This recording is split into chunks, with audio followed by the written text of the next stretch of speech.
in the power of God's might. Jesus is my blessed Redeemer. Jesus is Lord Hallelujah. over my life. Hallelujah. Jesus is Lord in this church. Jesus is Lord in my family. Jesus is my God, my Savior, my light, my healer, my deliverer, and my blessed My blessed. Redeemer. Hallelujah. Hallelujah. Palakpakan natin ating Diyos. Hallelujah. Hallelujah. Hallelujah. Hallelujah. Malakas na palakpak para sa Diyos. Glory to God. Hallelujah. Hallelujah. At lahat tayo ay manalangin. Itaas natin nating mga kamay sa Diyos. Because our Lord Jesus Christ is in heaven and we are here on earth. Kaya ang kamay natin ay ating itaas bilang pagkilala that Jesus Christ is in heaven. Hallelujah. Great God, our mighty Father, we acknowledge that you are in heaven and we are all here on earth. We worship you, we bless you, we honor you, we adore you. For you are mighty and awesome in power. And Spirit of the living God, grant us energy. Grant us, oh God, the spirit of enthusiasm in meditating and studying your word. Because Jesus, you are the word. And your word says that the word is a health to our flesh. Ang iyong salita ay kalusugan ng aming mga katawan. Kaya sino man ang may kasakitan at karamdaman, o Diyos, pararanasin mo ang bawat isa ng kagalingan. Dahil mismo ang salita mo ay kagalingan. Ang salita mo ay kalusugan ng aming mga katawan. Ito man ay spiritual, ito man ay physical, maging o Diyos sa lahat ng aspeto ng aming mga buhay. Kaya naman o Diyos, nagpapasalamat kami because you have given us your Holy Spirit to be our preacher. You have given us the Holy Spirit to be our teacher. And the Spirit of the living God, we ask to open our hearts and our minds that every word, oh God, that will be preached, oh God, this morning, it will be written in the tablet of our hearts, and it will be imputed in our minds. And our lives will keep changing from glory to glory to be like Christ in character. In the name of Jesus. Salamat po, Diyos. Use only my mouth as your mouthpiece. Be glorified, be magnified. And Lord, we acknowledge you are holy, and we believe and confess that we are all sinners. Father, we ask the blood of your Son, Jesus Christ, to purify and to purge all our sins. Cleanse our hearts, cleanse everything in us. And thank you so much, Spirit of the living God, because your word, oh God, cleanses us from all our sins. And thank you so much, God, for today. Lord, you will fill us with your spirit and life. Because Jesus, you have said that your word is spirit and your word is life. Let thy life of your very word rule and reign in our hearts. We open up our hearts. We open up our souls.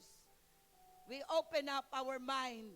And let your heaven now be open for your children to experience your tremendous power, energy, and even, oh God, that all of us, Lord, will be clothed with your love, humility, and happiness. Salamat po, Diyos. Hallelujah. Lord, grant us, hallelujah, the spirit of joy in our lives. Salamat po sa iyo lahat ang papuri. Sa iyo lahat ang pasasalamat. Sa iyo lahat ang kadakilaan. Sa iyo lahat, O God. Hallelujah, ang pagsamba. Hallelujah. For the last song before we end, sabihin po natin, tanging sa iyo ang kalwalhatian. Awitin natin ito. Yes, O God. Hallelujah. Habang inaawit natin, the Spirit of God is now upon us. Let your life, let your soul be filled with His presence. Because where God's presence is, there is liberty. Kung saan naroon ang presensya ng Diyos, naroon ang kalayaan. Hallelujah.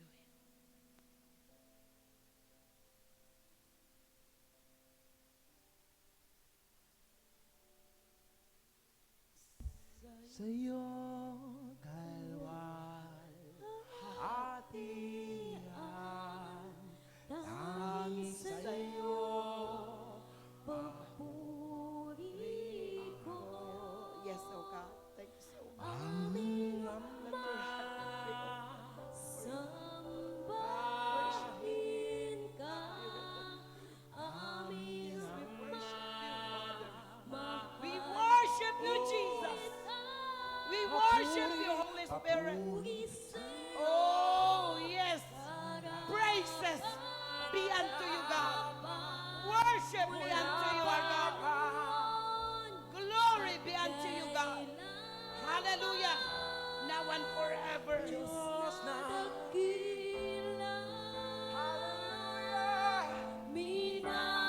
Minamahal kita. Hallelujah. Tanging sa'yo kalwalhatian, tanging sa'yo papuri ko. Aming Ama, sambahin ka. Aming Ama, mahal kita. Papuri sa'yo, karapat-dapat mula pa noon at kailanman. Diyos na dakila, Diyos na dakila. minamahal kita. Diyos na dakila. Minamahal ka namin.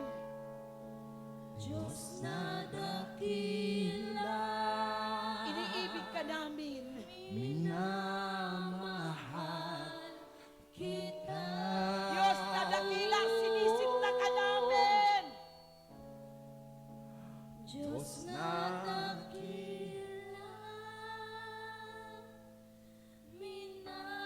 minamahal kita. Hallelujah. Let us shout hallelujah. Hallelujah.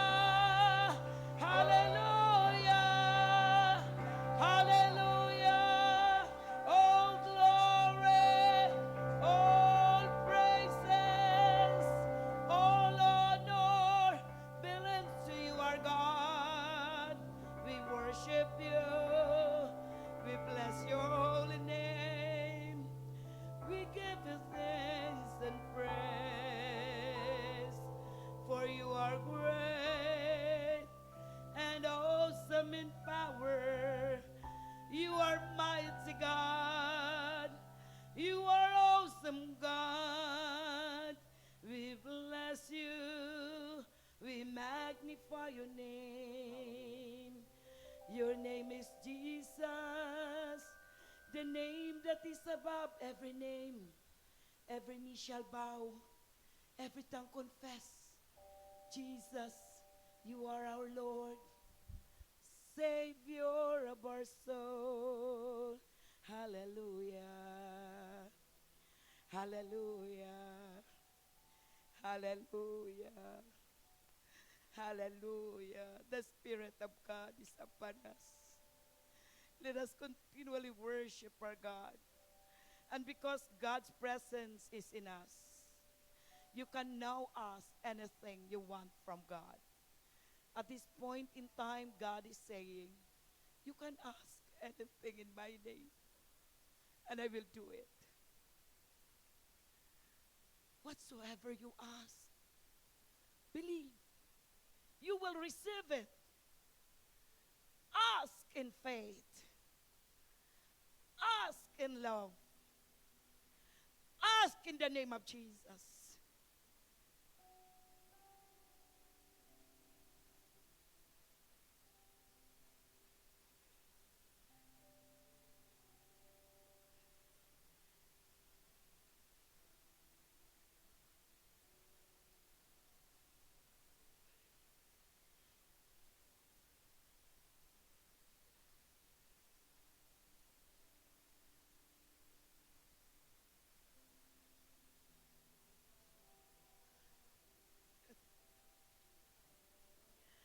Ask from God.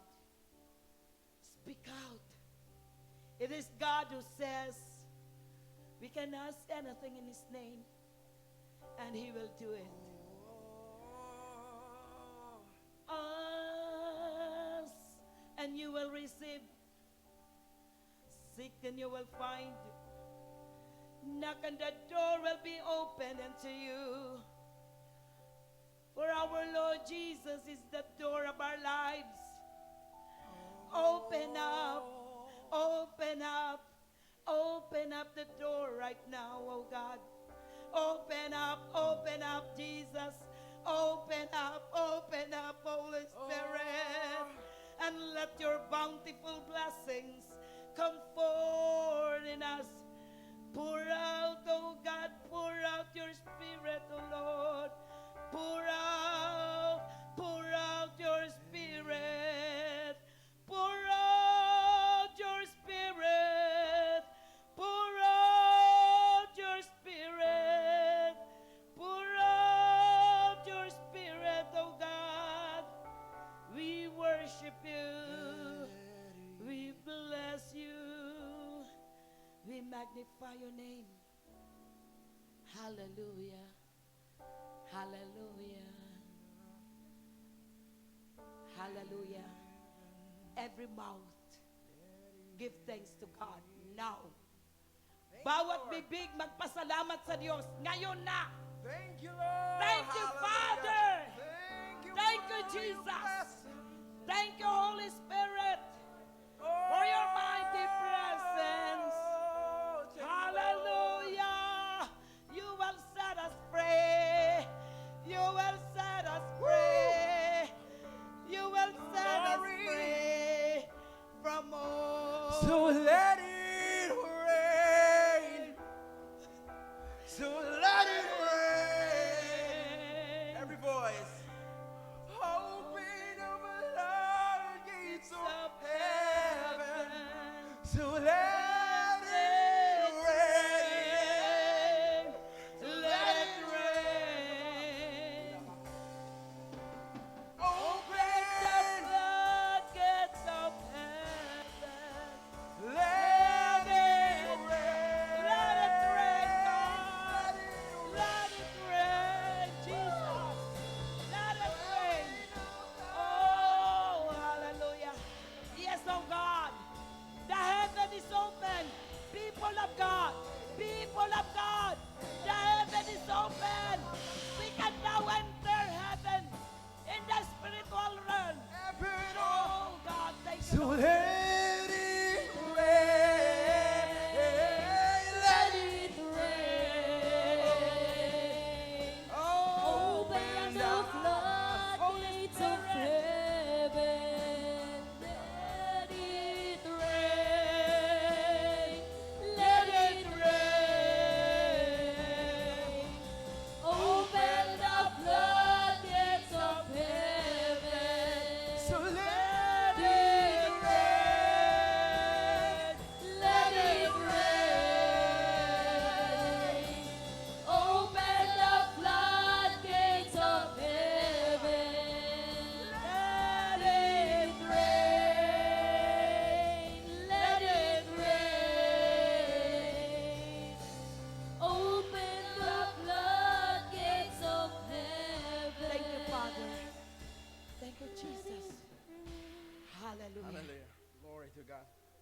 Oh, Father, thank you so much that the heaven now is open and the floodgates of heaven is upon us, ready, Lord God, to pour out blessings from the Father, blessings from the Lord Jesus Christ, blessings from the Spirit of God. Hallelujah! Gusto niyo po ba tanggapin yung rumaragasang pagpapala? Hallelujah! Can we shout? Sabihin mo kung gusto mo, yes, Lord! I am willing and I want. That is my desire. Hallelujah. Oh, glory. Hallelujah. Hallelujah.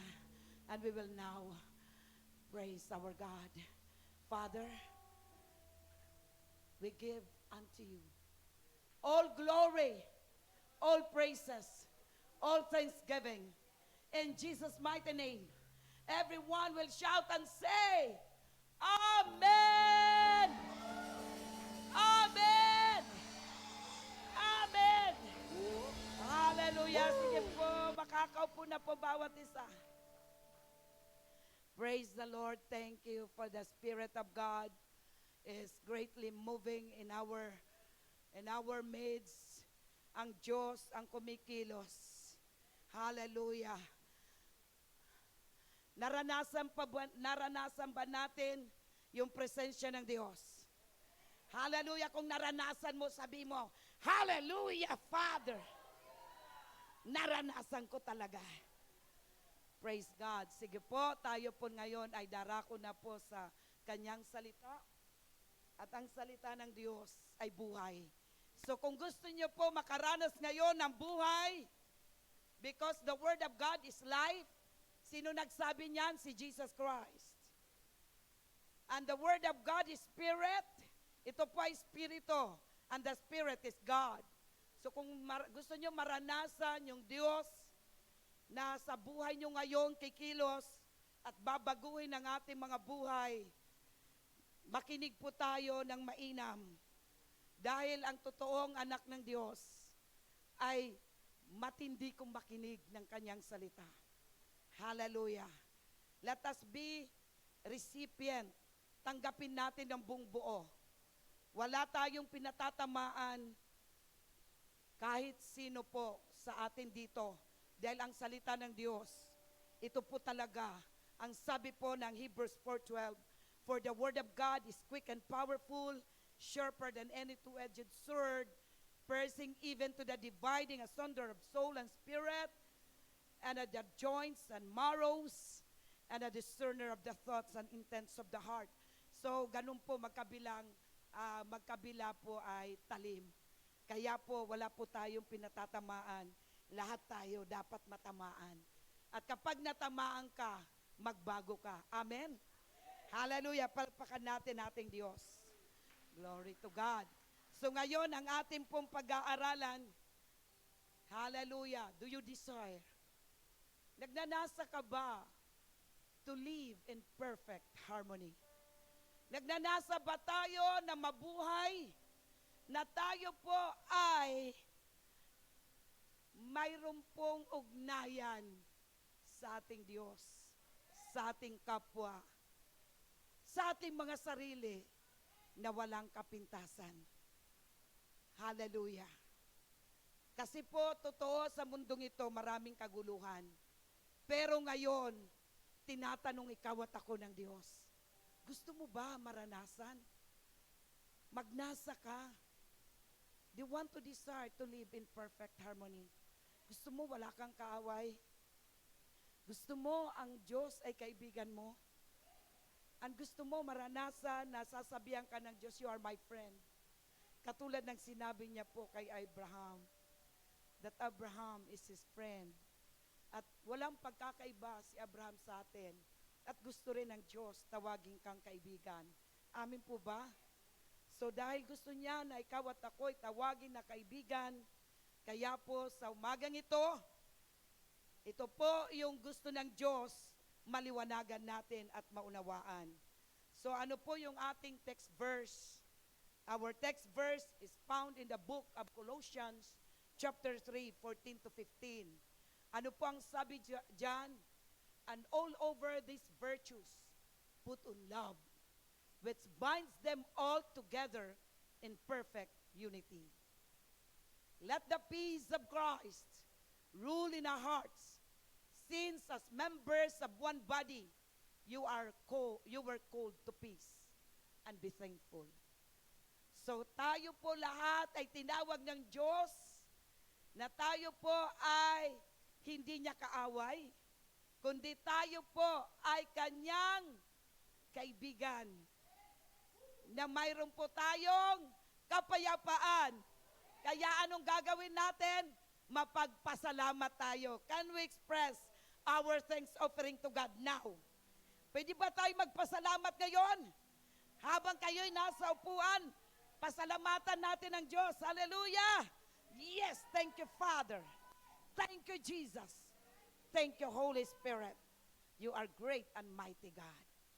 So ngayon po, sa oras na ito, ang sabi po ng kanyang salita, put these virtues, sabi niya, put on love, which binds them all together in perfect unity. Sa ibang translation, perfect harmony. So, ang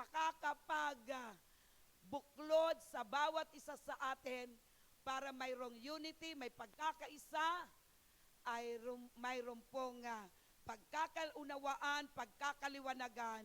Ano po ang pinapalagay sa atin ng Diyos? Yung love. L-O-V-E. Love. So, yun po ang pinagagawa sa atin ng Panginoon.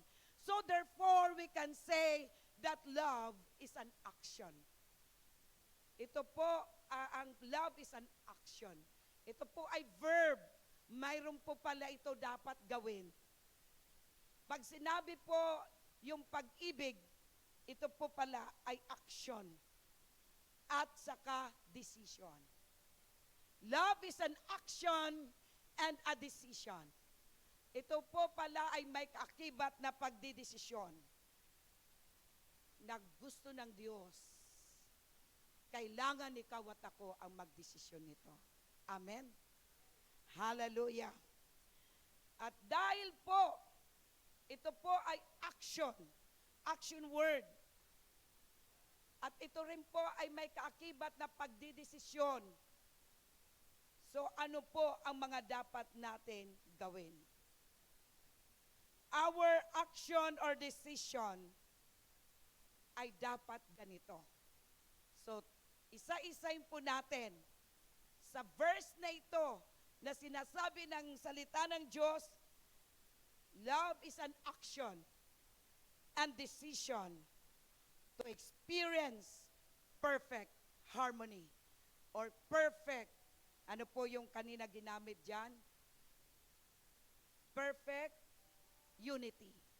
So yun po ang gusto ng Panginoon maunawaan natin. Na ang pag-ibig pala, ito po ay hindi po adjective. Ito po ay verb. Ito po ay kumikilos. Ito po ay may pagkaakibat na pagkilos. Kaya po, ito yung pinagagawa sa atin. For God is love. So, ang sabi ng salita ng Diyos in the book of 1 John 4:8, God is love. So kung kilala mo ang Diyos, dapat alam mong umibig. Amen? At sino yung una nating iibigin? Ang number one na iibigin mo, hindi asawa mo, hindi anak mo. Hindi apo. Hindi kaibigan.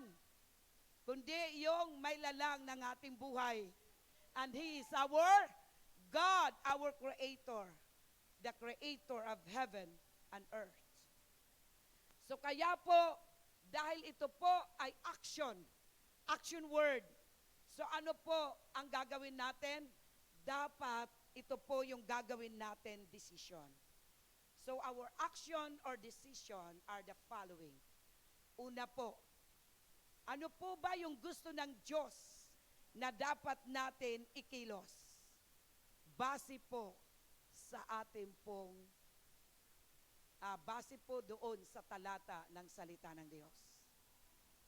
Number 1, put to death. Mayroong gusto ang Diyos kung gusto mo maranasan na yung ating, pag sinabi natin tayo umiibig, pag sinabi natin na gusto natin maging magkaroon tayo ng perfect harmony sa ating Diyos at sa ating kapwa-tao, mayroon tayo dapat mga pagkilos. So ano po yung mga actions na dapat nating gagawin? Ang una, mayroong gusto ang Diyos na ipapatay sa atin. Sino yung papatayin natin? Hindi tao. Hindi rin mga hayop. So ano po yung kanyang ipinapapatay sa atin? Ang sabi po ng Colossians 3 verse 5, therefore, whatever belongs to your earthly nature, so yung ating makalaman na naturalisa, yan ang gusto niyang ipapatay. Ano yan? Sexual immorality. Alam na po natin pag sinabing sexual immorality, alam ko nagkakaintindihan na tayo dyan. Hindi ko na yan iisa-isahin. Impurity. Lahat na hindi po pure. Lahat na walang kadalisayan. Ito man ay sa mga pagkilos natin, pananalita. Ito po ay pinapapatay ng Diyos sa atin. Ano pa? Lahat ng mga lust. Ano yung mga lust na yan? Lust of the eyes. Lust of the flesh. Yung mga pita ng laman. And the pride of life. Yan ang kanyang pinapapatay. Hindi yung mahal natin sa buhay. Yung nandito po sa atin. Lahat. Ano pa yung sinasabi diyan? Evil desires. Yung mga masamang nasa na hindi maka-Diyos. Yan ang pinapapatay sa atin. Yan ang gusto ng Diyos, ipatayin natin. Ano pa? Maging yung greed, kasakiman. Dahil ito daw po ay idolatries. Ito po, which is greed, which is idolatry. Kapag ikaw pala ay sakim, para ka palang sumasamba sa Diyos-Diyosan. So yun po ang sinasabi sa Colossians chapter 3 verse 5. So ito po yung gusto ng Panginoon, na kung gusto natin po, tayo po ay mabuhay in perfect harmony sa ating Panginoon. Ano yung mga dapat nating gawin? Mayroon tayong ipapapatay. Sinong gagawa nito para patayin natin? Sabihin mo, ako. Sige po, ganyanin mo sa sarili mo. Ako. So ikaw at ako, ang may kapangyarihan nito gawin, gumawa sa ating mga buhay. Hindi yung asawa mo, hindi yung anak mo, hindi yung apo mo. Tayo mismo. Ang gusto ng Diyos na patayin ang lahat na ito. Put to death. Patayin. So pag sinabing patayin, wala kang ititira na pagkilos o buhay. Tama po ba?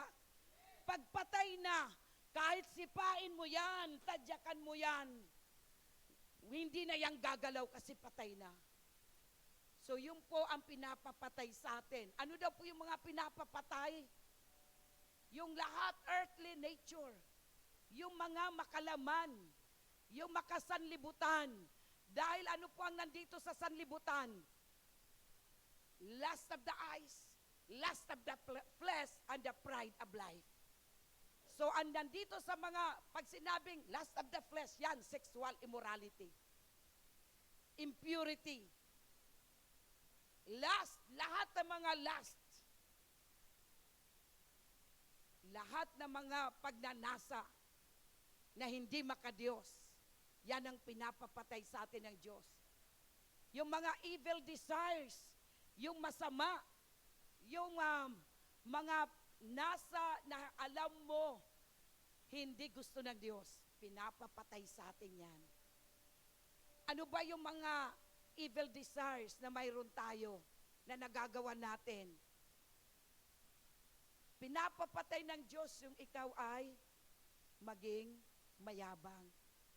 Yung tayo ay magiging makasarili. Pinapapatay yan ng Diyos. Kaya dapat pinapatay yan. Ano pa yung pinapapatay sa atin? Lahat na evil desires. Lahat ng mga sexual immorality. Yan po ay pinapapatay sa atin ng Diyos. Ano pa? Yung greed, yung kasakiman. Dahil ito daw po ay idolatry, pagsamba sa Diyos-Diyosan. Basahin ko po sa kanyang salita.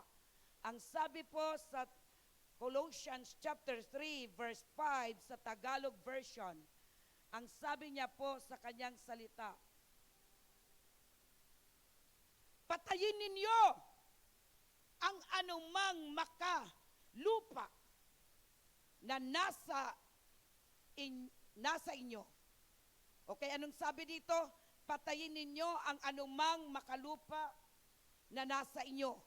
Pakikiapid, karumihan, masamang pita, masasamang pagnanasa, at kasakiman. At ito'y pagsamba sa mga Diyos-Diyosan. So yung lahat ng yan na nandyan, yung po pala ay pagsamba sa Diyos-Diyosan. Pag alam mo may asawa ka, huwag ka nang maghanap ng iba, pagtiyagan mo. Kung ikaw ay nagsasawa na, pagtiyagan mo, huwag ka lang magkasala sa Diyos at sa iyong kapwa. Tama? Tama. Talagang tama yun. Kahit na po yan, bungi. Pagdating ng araw, kahit na yan ay tuyo, kahit na matuyuan pa yan, pagtiyagaan mo yan. Dapat mo yan mahalin. Dahil ayaw ng Diyos ang pakikiapid. Gusto ni Lord, stick to one. Amen? Stick to one. Kaya kung di mo kaya, mag-asawa ka kung ikaw ay binata't dalaga. Ang sabi nga po, naririnig ko po sa may naririnig ko sa aking esposo, sabi niya, pag ikaw ay palaging dumidikit, sayang, nalimutan ko yung aking scotch tape, dadaling ko na sana. Di ba yung scotch tape, pag dinikit mo yan, idinikit mo sa isa, tatanggalin mo. Tapos, ididikit mo na naman sa isa, tatanggalin mo. Ang bilis na matanggal. Tama po ba? Hindi na po siya dumidikit kaano. So, ganun din po yung mga babaero, lalakero. Na ang bilis na lang magpalit, ang bilis na lang magbago, maghanap ng iba, kasi hindi na dumidikit. Dahil hinahanap niya pag-ibig, yung pala wala naman palang pag-ibig, kasi ang nasa kanya ay immoralidad. Last, pagnanasa lang. Kaya po mga kapatid, hindi po dahilan, magtataka ka sasabihin ng iba, bakit okay naman yung itsura ng asawa niya? Bakit naghahanap pa siya ng iba? May tsura naman, maganda naman. Bakit naghahanap pa ng iba? Kasi, sabi nga, dinikit ng dinikit ng dinikit. Anong nangyayari? Ang bilis matanggal yung pagkadikit. Hindi na po dumidikit yung pag-ibig kasi immoralidad na. Ang nandyan, last, pagnanasa na, ang nandyan, yan po ay kasalanan. Kaya po, lahat ng kasakiman, saan ka ba sakim? Sa pera? Sa power? Sa glory, kaluwalhatian? Saan ka ba sakim? Mga kapatid, lahat ng yan, ang sabi ng salita ng Diyos, patayin mo na. Patayin na, patayin. Pag pinatay na yan, hindi na yan magmumulto.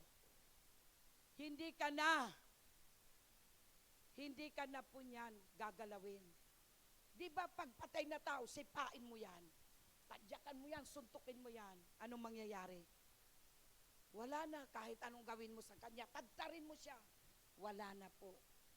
Hindi na siya makakakilos, patay na. So in short, ganun din po ang mga bagay na ito. Pinapapatay sa atin ng Diyos. Kaya dapat pag ikaw ay Kristiyano, sinasabi mo, mahal mo ang Diyos, at gusto mo na makasundo ang Diyos, gusto mo rin makasundo ang kapwa-tao mo, kaya mayroon kang gagawin. Sabi ko nga, love is an action. Action word. At kailangan ang desisyon. So lahat ng yan, ano ang pinapapatay sa atin? Sexual immorality. Immoralidad. Ano pa? Impurity. Yung lahat na hindi mga dalisay, patayin mo yan. Ano ka ba? Magaspang ka ba magsalita? Patayin yan. Lahat na pagnanasa, lahat ng lahat ng uri ng masamang pagnanasa at lahat ng uri ng kasakiman, pinapapatay sa atin ng Diyos. Sino ang may kapangyarihang pumatay? Tayo na mga anak ng Diyos. Kasi po, ang Espiritu ng Diyos sumasa atin na. Kaya po sasabihin mo kay Lord, Lord, totoo, di ko kayang patayin sila. Pero, dahil nandito ka sa akin, nananahan ka sa akin, through your power and might, mangyayari po yan sa buhay ko. So ano lamang ang gusto ni Lord? Dapat nagdidesisyon tayo. Tama? Tama. So kailangan po ang pag-ibig ay, ito po ay action, may pagkilos at may pagdidesisyon. So yun po yung number 1, papatayin. Kaya wag natin itira. Pag sinabing patayin, wag mo yung sabihin mo, ititira ko si Miss Faith. Kasi sayang naman, ang sexy niya. Lahat yan, pinapapatay. Yun po, lahat. Kayabangan, lahat ng yan. Lahat na masamang pagnanasa, pinapapatayan ng Diyos. Pangalawa, o bakit nga pala pinapapatay ito bago tayo pumunta sa pangalawa? So yun po, ang sabi po, sige nga po, paki-flash yun. Ano yung mga pinapapatay? Sexual sin. Sexual sin. Pag hindi mo asawa, huwag ka nang magnasa. Kung wala kang asawa at ayaw mong magkasala, mag-pray ka kay Lord. Bigyan ka ng asawa. Pero akala mo ba ang asawa ang solusyon? Mag-pray ka kay Lord na puspusin ang iyong puso ng kanyang espiritu. Dahil ang sabi nga po, kung ikaw ay punong-puno ng espiritu ng Diyos, wala na yan sa buhay natin. Amin po ba? So ito yung pinapapatay. We should consider ourselves dead. Wala yung 2 dyan. We should consider ourselves dead and unresponsive to evil desires. Alisin yung 2 dyan, anak. We should consider ourselves dead. So dapat ang ating mga buhay, dapat i-consider natin na ang ating mga buhay patay. At hindi na tayo nagre-responde sa lahat ng mga masamang nasa ng ating buhay. Ano po yung mga masamang nasa? We should consider ourselves dead. Anak, pakipatay yung 2. Pakitanggal yung 2. Anong pinapapatay sa atin? Sexual sin, impurity, yung mga lustful desires, materialism, yung greed, Kaya po nilagay ko materialism. Kasi pag sinabi mong sakim ka, ito po, it refers to material things in life. Tama po ba?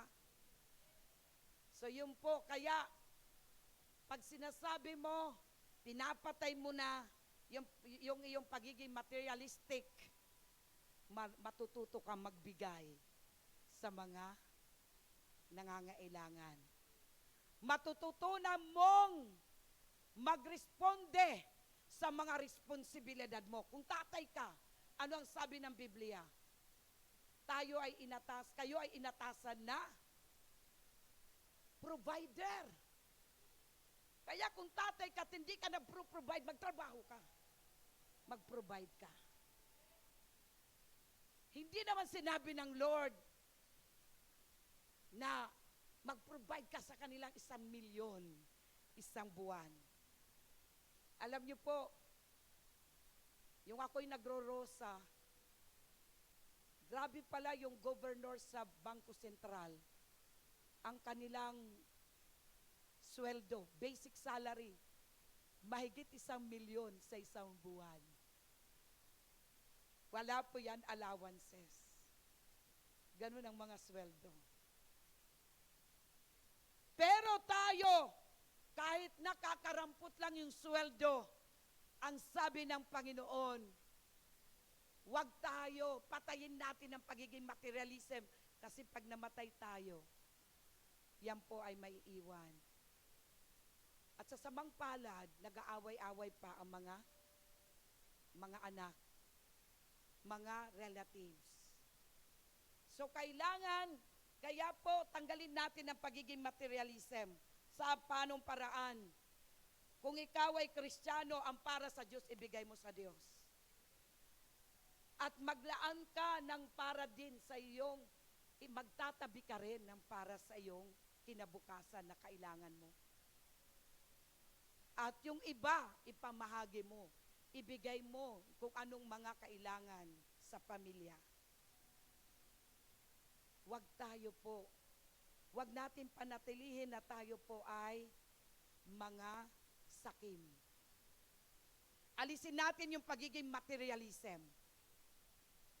Sabi mo, kaya ayoko na mag-provide kasi tapos na yung aking responsibilidad. Mga kapatid, habang nabubuhay tayo, our responsibility on earth, hindi po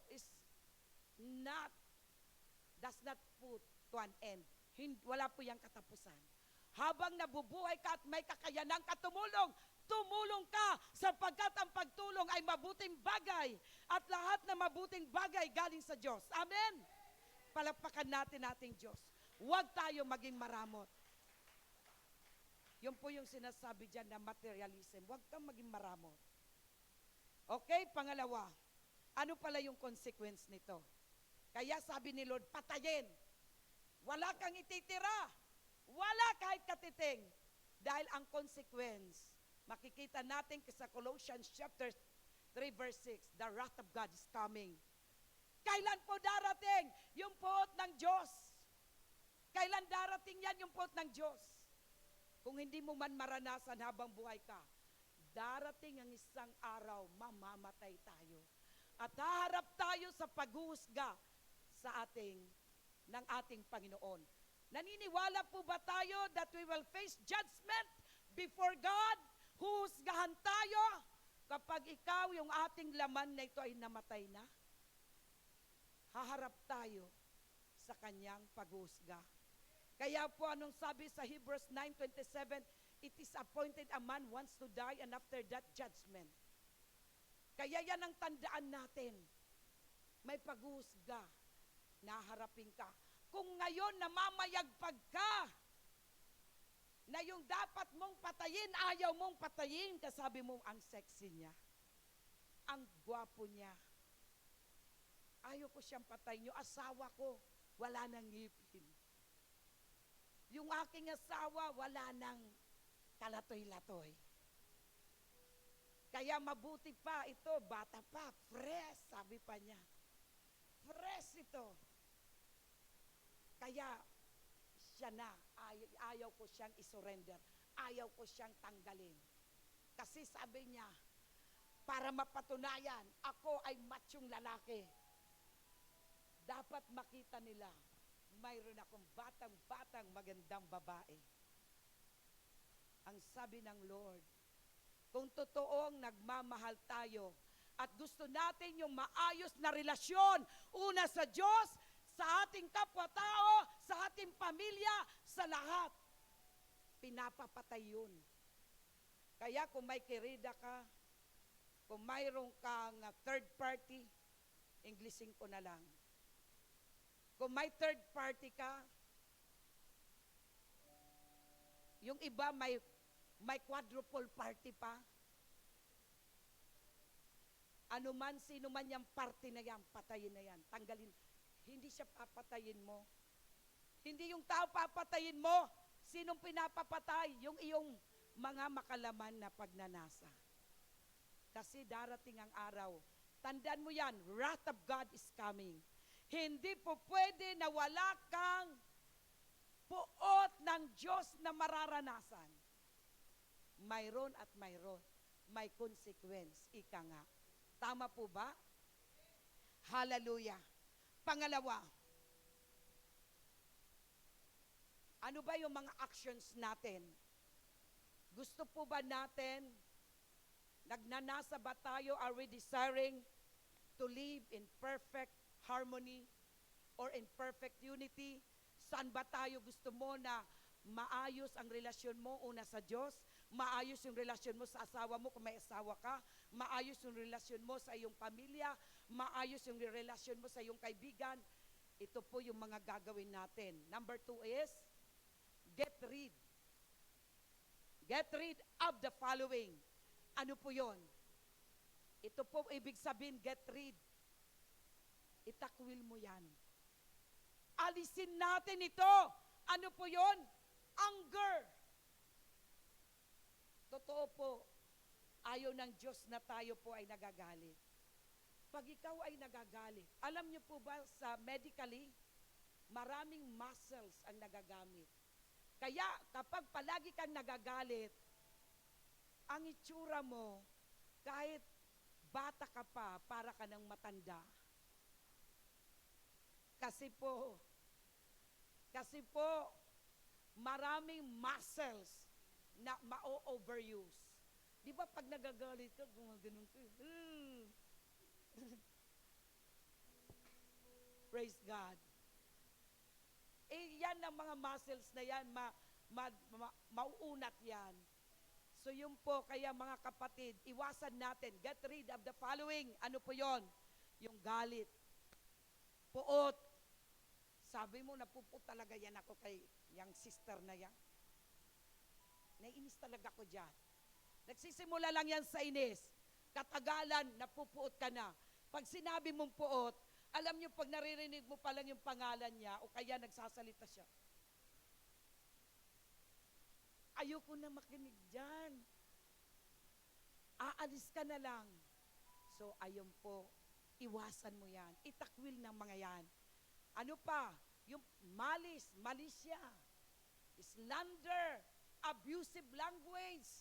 Marami po dito ang biktima. Marami po dito, Kristiyano, napapakinggan pa natin, nagmumura. Sabi mo naman, sabi ko naman, litsugas. Pero ano bang nasa puso mo? Gusto mo magmura, di ba? Para sabihin mo, hindi ka nagmumura. Pero alam ni Lord, yung pakay ng puso mo. Kaya wag na kayo magsalitang litsugas. Di ko na yung ginagamit. Yung iba naman, sinasabi po ng iba, sabi niya, PI. Kahit magsabi ka lang PI, alam ng Diyos ang iyong, ano yung nasa puso mo, gusto mong magmura. So yan po ay, sabi nga po, iwasan. Itakwil. Alam niyo po, pag nagtatakwil ka, dito po, from your belly, gaganin ninyo, Lord, tinatakwil ko na. Itong galit na ito, nagagalit talaga ako sa taong yan. Pero Lord, sabi mo, tanggilin na. Itakwil na. Kaya Lord, tinatakwil ko na yung galit. At ngayon, nilalagay ko yung pag-ibig. Dapat ganon. Hallelujah. Palapakan natin ang ating Panginoon. Glory! Ang sabi nga po, you must put them all away. Pag sinabi po, ang lahat ng yan, dapat itapon mo na. Pag tinapon mo na, wag mo nang kunin. Amen. So ano mga pinapatapon sa atin? Yung galit, puot, yung malisya, ano pa yung slander. Basahin nga po natin dito sa Tagalog, sa verse 8. Sabi niya po dito, sa verse 8, sabi niya, ngunit ngayon ay itakwil ninyo ang lahat ng mga ito, galit, puot, masamang pag-iisip. Yung po pala, yung malis, may kinalaman pala sa pag-iisip natin na masama. At ano pang sinasabi? Masamang pag-iisip, panlalait, yan palang slander. Panlalait. Kaya wag nyo naman laitin yung damit ko.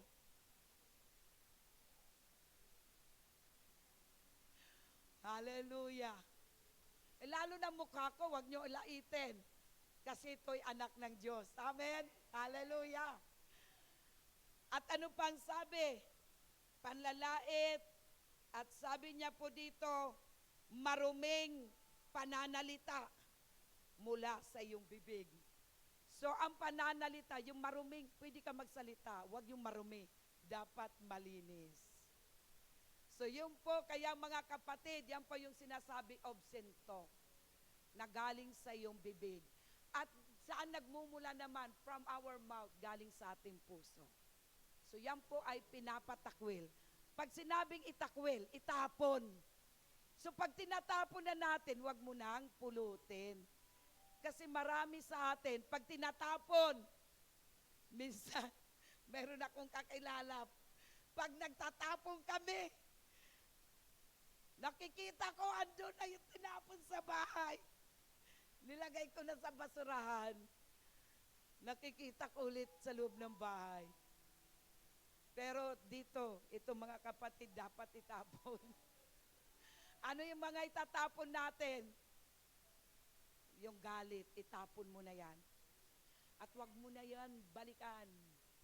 Puot, ano pa?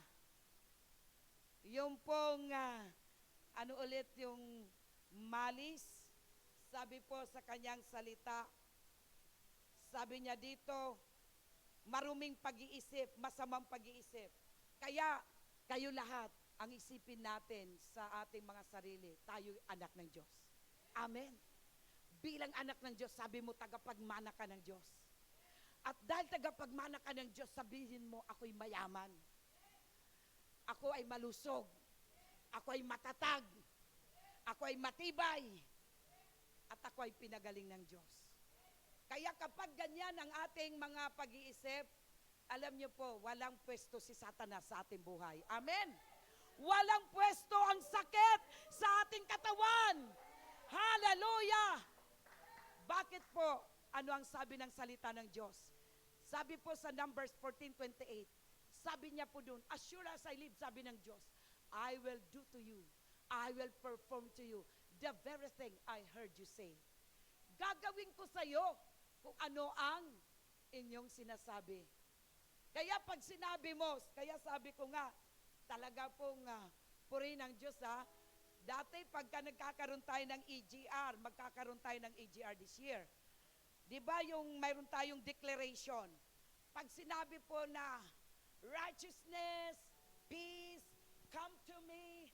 Pag sinabi ng nag-guide sa atin, sino yung gusto? Anong gusto nyong ipapalapit sa iyo? Matatanggap mo. Sabi ng nag-quote noon, money, ilang milyon.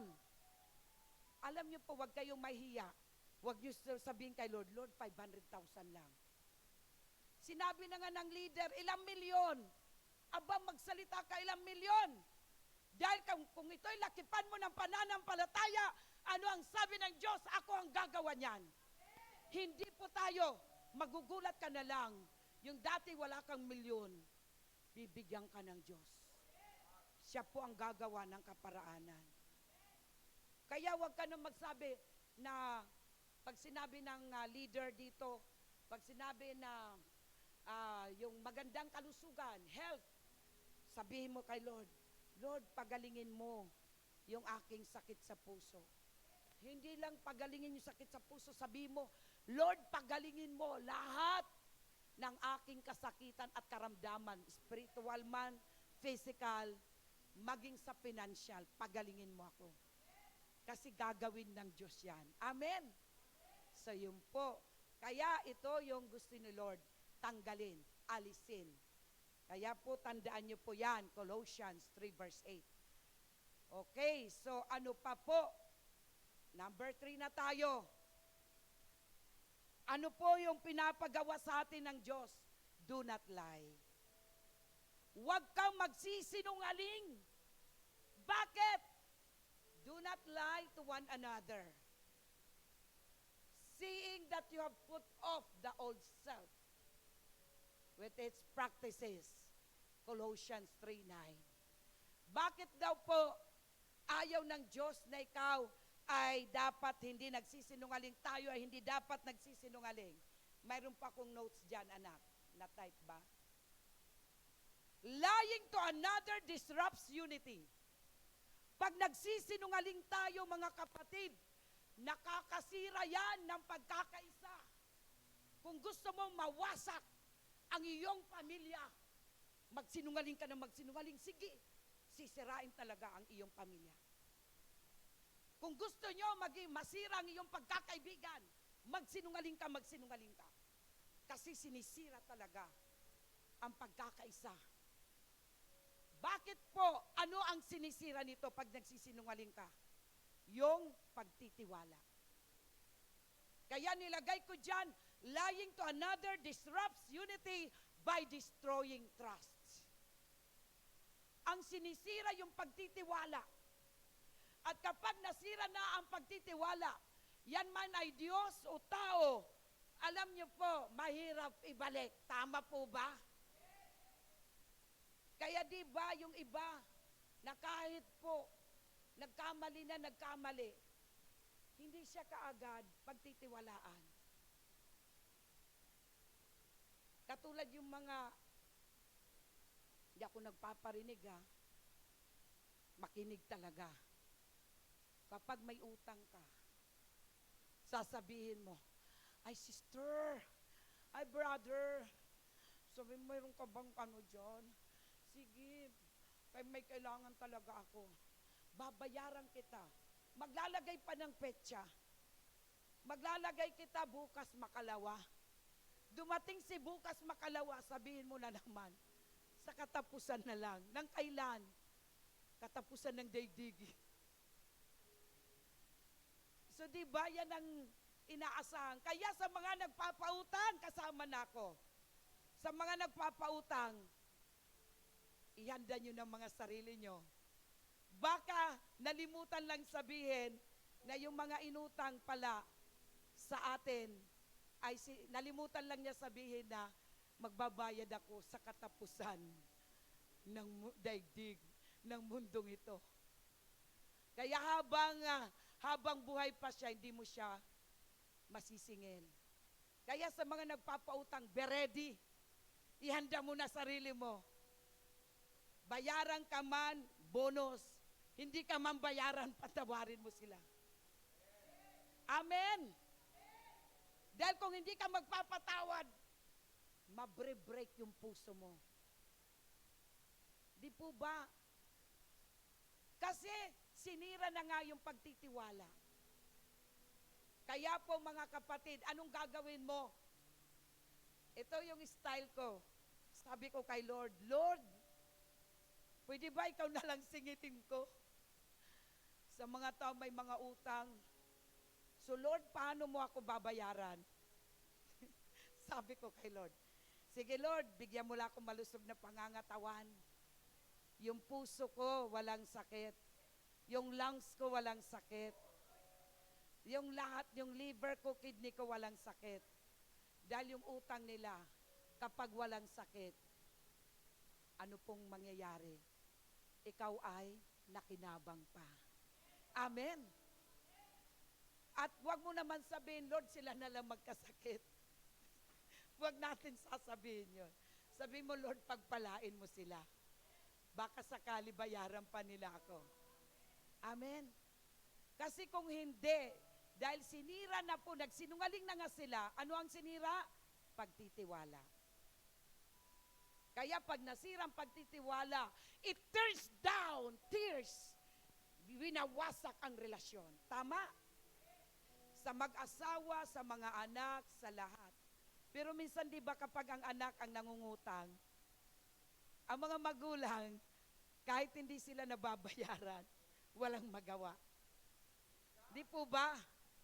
So ganun din po tayo sa Diyos, na kahit ang dami nating utang, dahil sa Diyos tayo, anak tayo ng Diyos. Alam niyo po, nakakangiti pa rin ang Diyos sa atin. At ang ginagawa ni Lord, tayo na lang po ay pinagpapala. Amen? Hallelujah. So yun po, kaya tandaan niyo po, lying to another disrupts unity by destroying trust. Ang pag nagsisinungaling ka, ano ang sinisira mo? Tiwala.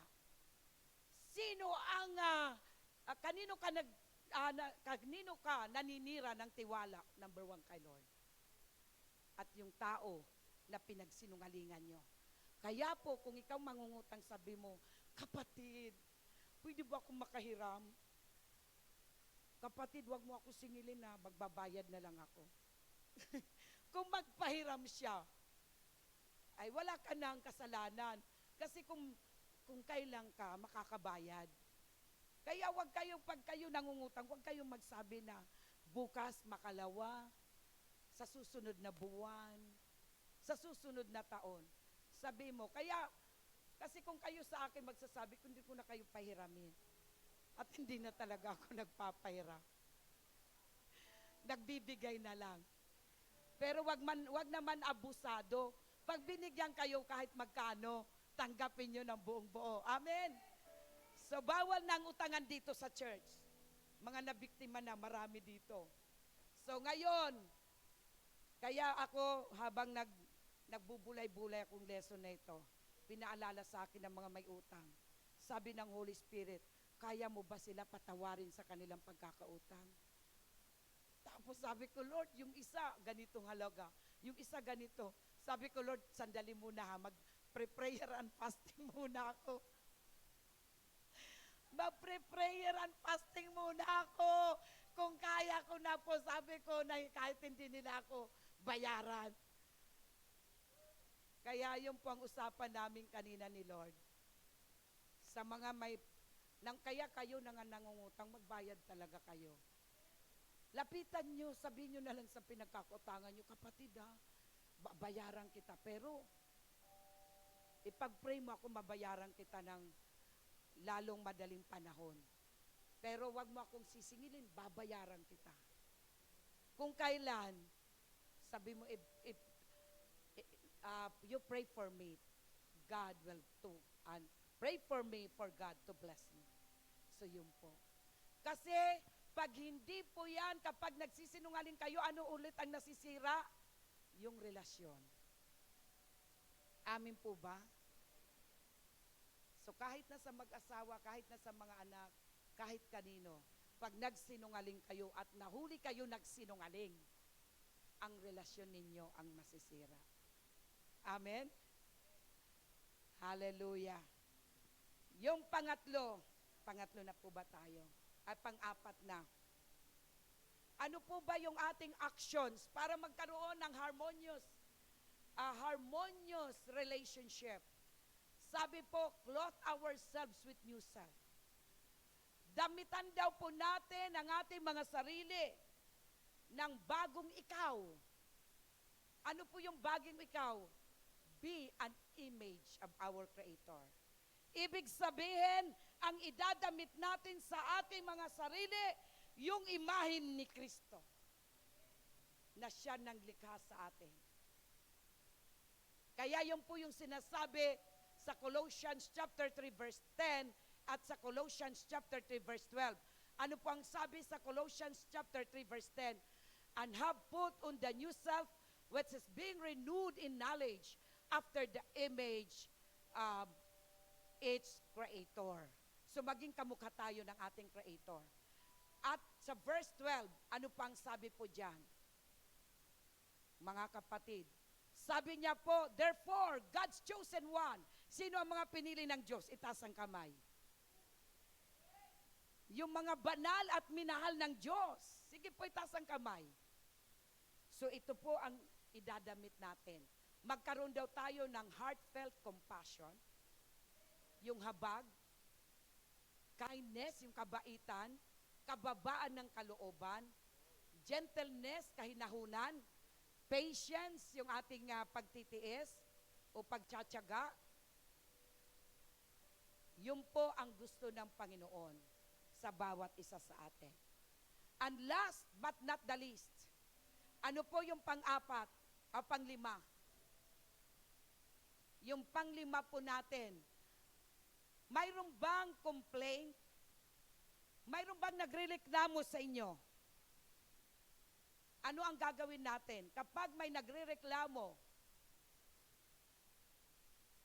has anyone, mayroon bang complaint against another? Forgive each other.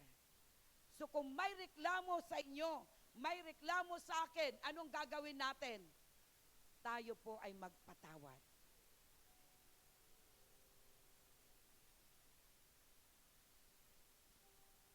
Has anyone